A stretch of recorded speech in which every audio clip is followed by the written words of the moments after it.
Χαλβάς ημιδαλένιος με ανθόνερο. Το έχεις ξαναδοκιμάσει? Όχι. Λοιπόν, είναι από τις πιο υπέροχες συνταγές και επειδή όντως έχουμε συνηθίσει να τρώμε το χαλβά μας με κανελίτσα, αυτό θα σας αλλάξει την αντίληψη που έχετε ως τώρα για το χαλβά.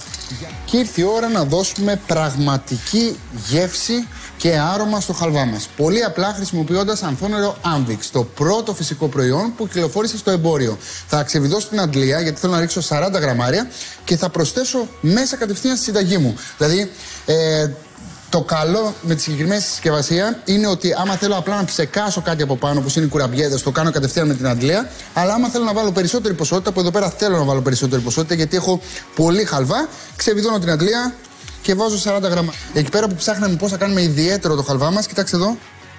1, 2. Αφήνουμε στην άκρη και τελειώσαμε. Ρίχνουμε ένα ανακάτεμα να πάει το ανθόνερο παντού, γιατί εδώ πέρα βρίσκεται όλη η γεύση, παιδιά. Δεν μυρίζει υπέροχα? Σας μυρίζει το ανθόνερο, Ναι, βγάζει άνοιξη, ρε φίλε. Το ανθόνερο αυτό είναι. Είναι άρωμα λουλουδιών. Να το πω έτσι. Το ανθόνερο είναι, ρε φίλε, φανταστικό. Δεν υπάρχει. Κάναμε ένα καινούριο χαλβά. Μια καινούργια γεύση.